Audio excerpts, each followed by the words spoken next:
Hello, it's me, Jess. Welcome to my channel. I'm here today with another channeled message. This is a specific message. It might resonate with you, it might not.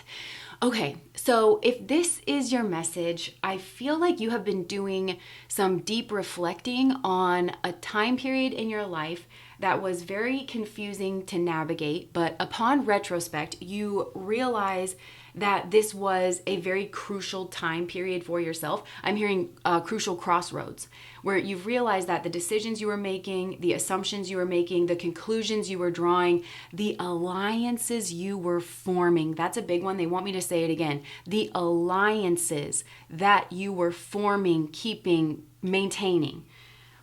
During this time period, the way that you were holding yourself in your energy, the way that you were moving through this time period, you've realized this really had a lot of bearing on the way that your life unfolded from this point onwards. And they're saying you are correct about that. It's giving like timeline energy, like chutes and ladders. If you drew this conclusion and you aligned with this person, it shoots you out over here. If you realized this and you had this conversation, then it shoots you out over here. There's something going on like that. And I feel like you're starting to understand that and you're trying to understand what went wrong is what I'm hearing. But it's even more than that, because I can feel you trying to like sort through this and like detangle everything so that you can understand how exactly like one thing led to another thing, led to another thing, like how, like what was the series of it, how, what happened here. That's what you are trying to suss out here for yourself. And your guides are saying that this has been a confusing process for you as well. And they're saying that is because this is a complex issue. There's potentially a lot of people involved in this. There's a lot of variables. There's layers. This is a complex issue. The other thing that they're pointing out here is I'm hearing the word anger. Like, I think you have a lot of emotionality here around this and you have a lot of anger. And I think your guides are laughing. They're saying you have a lot of anger at them. And that's not a problem. Your guides don't have egos. And they're actually saying this is a very good thing. This is a healthy progression here. And they're giving me the words process and processing. It's a healthy part of the process. It's a necessary step in the process. And I do think it's one of the spiritual lessons that were meant to be learned during this time period, but are now being learned in retrospect as you are doing this processing, is that you really do have a lot. I'm hearing live wire. You do have a lot of like raw emotions. It might have shocked you, like how raw you still felt about the situation, but it's because I think you didn't find a healthy outlet or a healthy way to express those emotions at the time.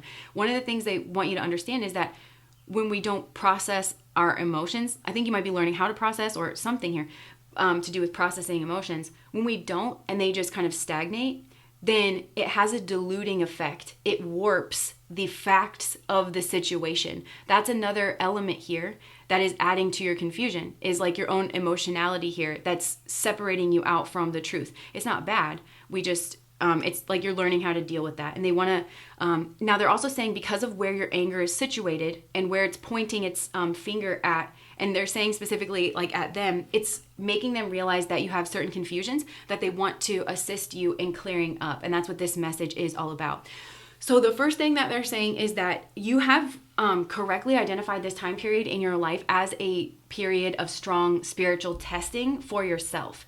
You are correct about that. But they're giving me this phrase, spiritual testing grounds. So what they want you to realize is while you were undergoing your strong spiritual tests here, there's a place associated with this time period in your life. There's a place that is involved, and they're showing me coordinates overlapping, like longitude and latitude, but instead of that, it is this place and this specific time. So at this specific time, at this specific place, there's this convergence. It hits something off, it opens a portal, I don't know, but there is spiritual testing. This is a classroom. So for everybody, I think literally everybody at this place, at this time, there is spiritual testing going on. If not everybody, they don't even want me to say that. I literally think it was everybody, okay?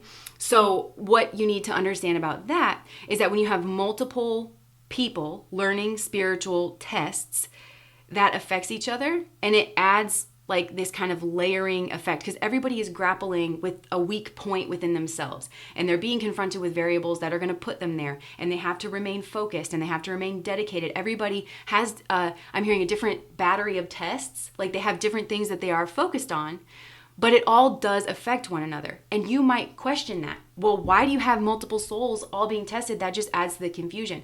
Well, for a couple of reasons. The first is, that everybody here is responding to the same stimulus. There are tests involve them responding to the same stimulus. I think it's a person.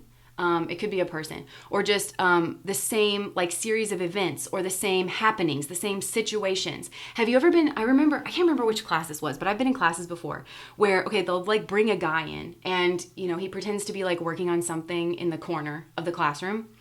And then he'll like get up and leave. And then the professor will be like, okay, so I describe what he looked like. And even though he was just in the classroom a moment ago, and there's like 30 of us in there, no, like everybody describes him differently. It's wild. So it's like, oh, well, he had a leg tattoo. And it's like, okay, well, was it on the left leg or the right leg? And literally, even though he was just there, some people say it's the left leg, some people say it's the right leg. It's crazy. There's some element of that going on. That's a part of the spiritual test. It's a part of the spiritual lesson for everyone involved. The other reason why this is clustered like this, or was, is because there are group karmic lessons going on. There is a communal lesson because we are a social species. We are a communal species. So we exist. I'll take you as an example. Well, really any one of us, right? You're a whole organism and you have like a name and a social security number and an address and stuff, right? And that you're a whole organism. But we can break you down into other whole organisms. Your liver is like, it's its own whole standing thing, but then it's a part of other whole things, you know, the whatever system it's a part of in the body and the overall body itself, right? And then that is broken down into cells. And so life has this effect of like being a single organism, but then also being communal as well. Human beings are like this. We're a tribal social species and we affect one another. So there's lessons being learned about that. And it specifically has to do with communication, how this group communicates with each other as a whole, but also like within smaller groups within this group, directly one-to-one, when you speak, how you speak, all of those things.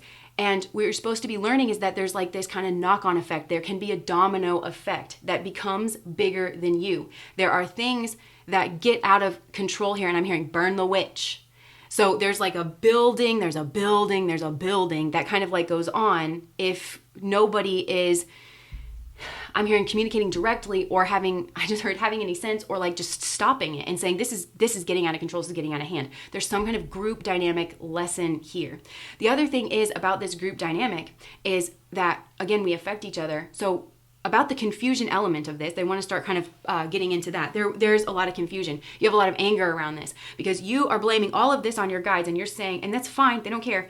But they're saying that it's because you have some misconceptions about like the point, the purpose, all of this. What is the ultimate goal of going through all of this like quote unquote testing and everything? Like it's not just to torture you. It's not so that you can, you know, just get all the right answers on a multiple choice test. But they're kind of giving me this sense that you're looking at this like a multiple choice test. Like if I was just given the answer or the question in a straightforward manner, then I would have told you the answer is D. You know, and I could have done that, but you were trying to trip me up, or you were trying, and they're like, no such thing. There's just, you're not in third grade. I'm hearing like we would have given you this multiple choice test. It's just you're not in third grade anymore. Like there's your level is higher than that, and the testing reflects that.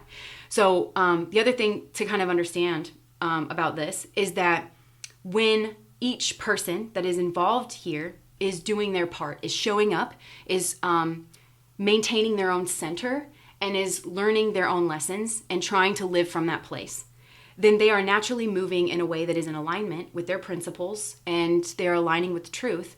And that has a clarifying effect on this shared environment, on the conversations. They're not contributing a bunch of confusion and drama and chaos that then other souls that are trying to navigate their lives. So empathy might be another thing, is also understanding that like there's other people around you that are trying to navigate their lives. And I'm not saying for you, some people have that test going on.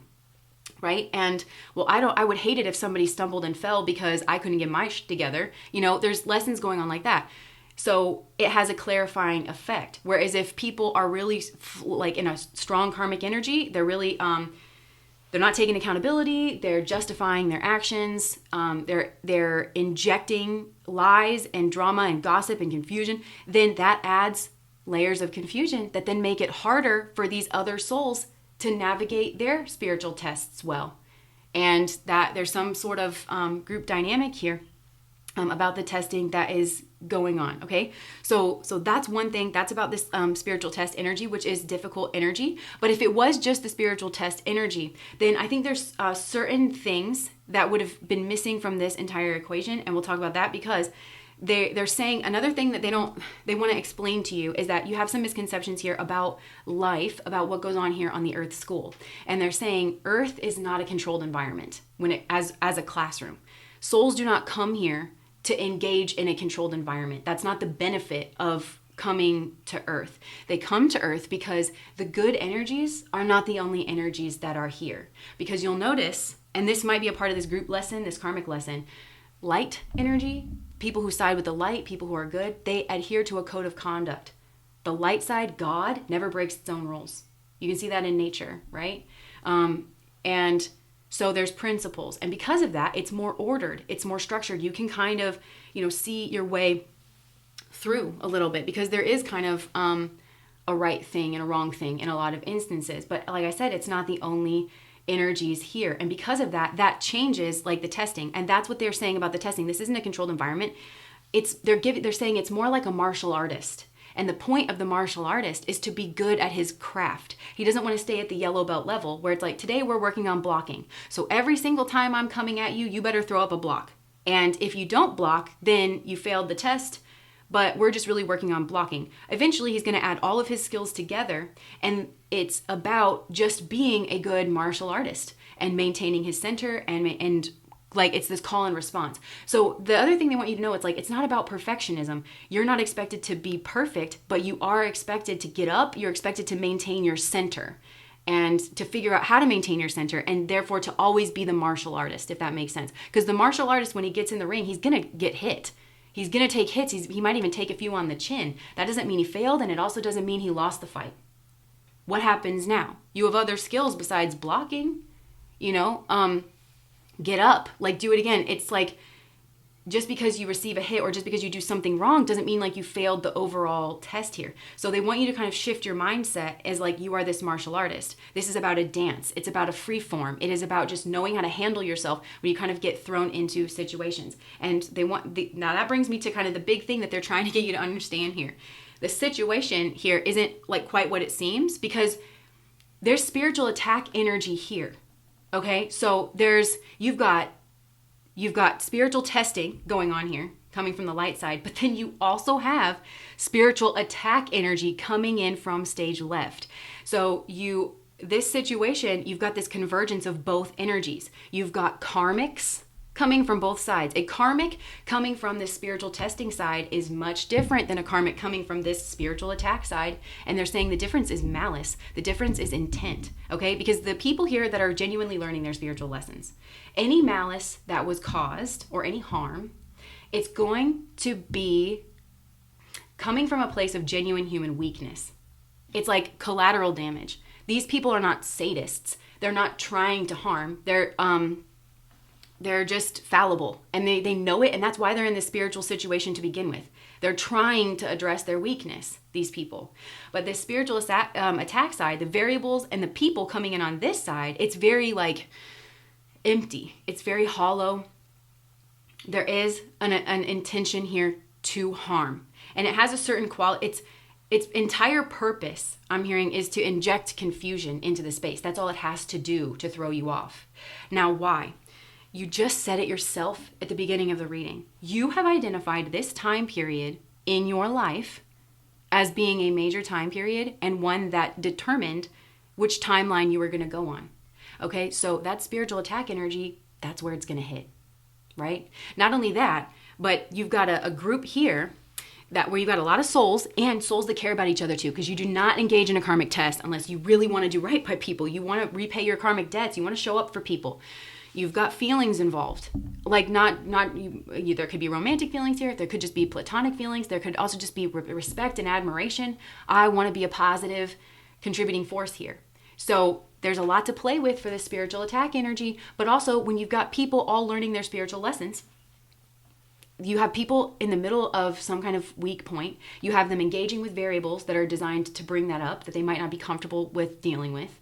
And in order to overcome that, they need to resist distraction and maintain their focus on what is important. There's a rudder test here. How do you steer? What steers? What should steer you in this? And I'm hearing this is a masculinity test, but it should be your principles. Again, it's maintaining and always finding that center. Because, you never, there's a self-betrayal thing too. It's like, don't be, some of you could have really lost your way. And again, this is going to create more confusion within you. If you're looking out at, these confusing variables, these lies, these pieces of gossip and drama that are flaring, you're going to lose your way if you think, oh, well, I'm supposed to take like these facts that are all swirling around me in a tornado of confusion and try to figure out what the truth is from the outside. Like, is this person true? And then I'm looking out at this choice and that choice. And I'm trying, that's how I'm going to navigate. That you navigate by never compromising on your principles, by not betraying your own values in the situation, never lowering your behavior beyond a certain standard, never leading with aggression, behaving nobly.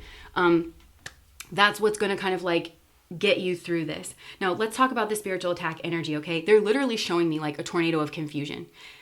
That is its weapon, but it kind of like, it comes in from stage left. And you really want to watch people and lies and gossip, something that just hits you like from stage left. And it does not align with what you yourself know to be true or you have observed. That's the direct communication, getting to the bottom of it, pursuing something directly aspect of this here as well.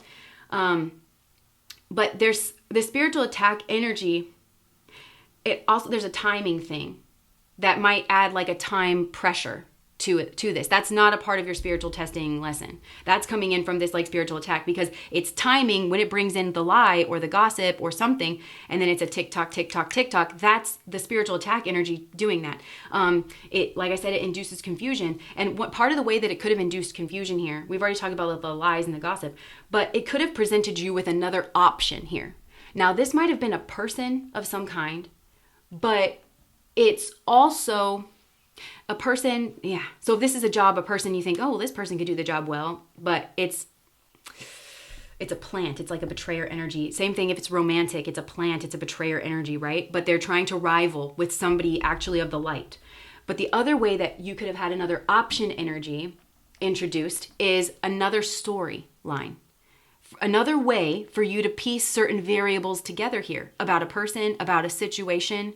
It came in from stage left, and you were piecing together one thing. And by the way, I think you were the person that had more experience. Like you were in the situation for longer. You were closer to somebody here in question, and you had better access to them as well. Maybe to like, but then you believed I don't know if you did or didn't, but you possibly could have believed somebody who like didn't have as much information, wasn't there, doesn't have the perspective and the access that you have in some way. So that's another way, another option.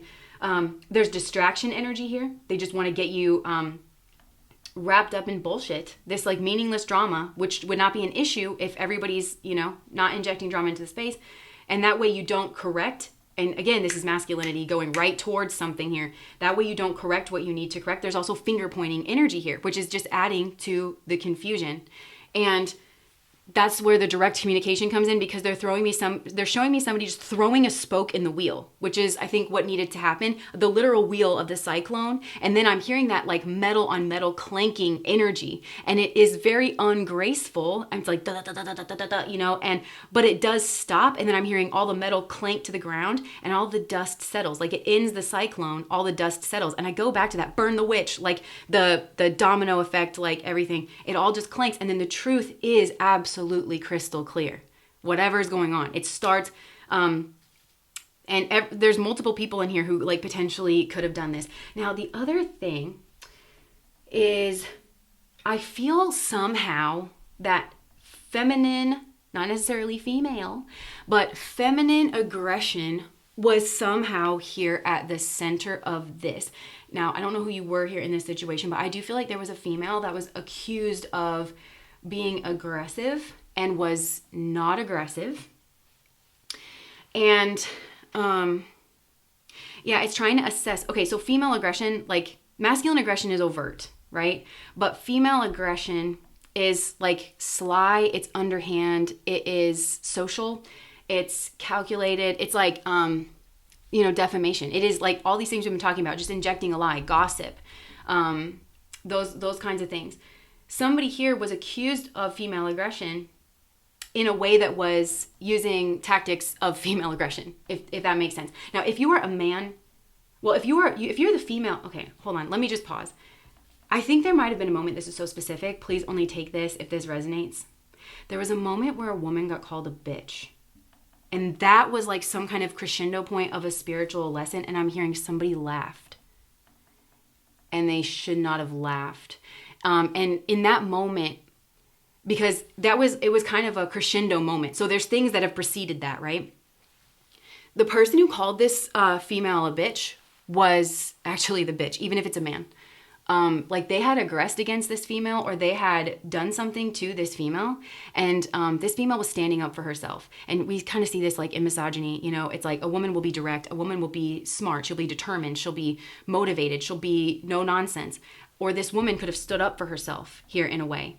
Especially if this is social, it's like I think that she maybe rejected somebody, she stood up for herself, or she was reflecting back, especially like to a masculine, I think, or like to somebody here that their behavior was inappropriate and that they needed to fix their behavior. And instead this person failed their karmic test, because this person, I'm hearing they were undergoing some kind of masculinity test, even if this is a woman, because this person needed to stop. They needed to reflect on their behavior. They needed to take accountability, and they needed to apologize. And instead, they went on the attack here. But whoever this person said that this female was a bitch to also failed their karmic lesson by not interjecting with some kind of direct communication, because that was the moment where it should have been very clear. Like the karmic test, like if you had been like mastering what went on here, it should have been clear that this is a person being accused of female aggression, but is actually the recipient of it.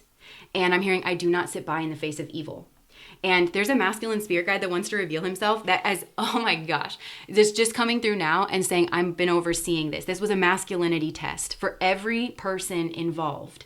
I've seen this spirit guide before. I really love this energy. This is a specialist guide. I don't think that he has like a pod that he kind of like oversees. If he does, it's like 4 souls. It's like very, very small. He's a specialist. He's sought after because of his expertise on masculinity. So souls will seek to work with him either when they have, they're learning how to stand in their own masculine energy themselves, but especially for females here. But again, also for males. Also, I'm hearing, like, especially if you are a woman here, like this is, because you might be the woman in the middle of this, right? That's being called a bitch. And if that's the case, I'm hearing they didn't tell you and they didn't want you to know because it's not your problem. And you're the type of person, I think, that you would have taken that to heart and you would have done what all these people should have been doing. You would have displaced the energy and they didn't want that to happen. You would have heard that feedback and you would have done reflecting that you shouldn't have been doing. And you would have tried to modify your behavior in a way that's not helpful. They want you to stand up for yourself. These guides, these masculine guides, no less. They want you to do that. And they didn't want to confuse your spiritual lessons here. So this was like kind of kept hidden from you, that this was all going on. Plus, because it's not your lesson to learn, everybody involved in this situation should have known better. And that involves their karmic tests. So it's on them and it's not on you. And if you're hearing this now, it's because you've reached a spot in your journey where you're strong enough to know that absolutely you should stand up for yourself. And that you were not in the wrong and that you did not deserve to be called a bitch, let alone called a bitch and then laughed at. And I feel like whoever laughed, that person has a connection to you. Like that person, I'm hearing, like if it was a man, this person has like a protector clause in his contract, like towards you. There's a lot of love. And I'm hearing that there might have been other, I'm hearing specifically women. There could have been other people around, like watching this exchange that heard this masculine. For some of you, though, it was a friend of yours, like even a female friend, where a masculine that harmed you, like called you a bitch to your friend and your friend laughed. Take this however it resonates. But I think if it was a man that laughed, I think there were other women that were around that overheard it and they were deeply disturbed. Like they felt unsafe around him.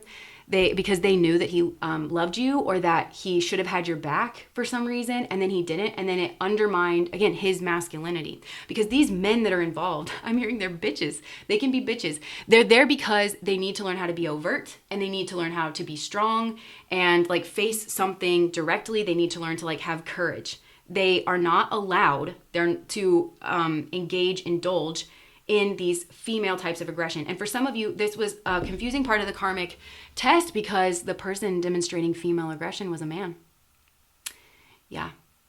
That was a part of a karmic test here for somebody. But this masculine guide is saying, look, masculine energy is it's a touchy energy. And every spirit guide it's just like teachers here on earth. They have their different methods and their different ways that they like to teach certain lessons.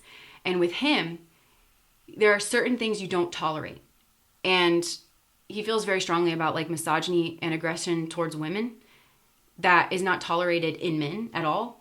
I kind of stay out of it like with women, but like, I don't tolerate it in like the men's souls that like I oversee. There's also something about this where somebody who should have stood up for you in this moment where this happened and they didn't, it emboldened your attackers.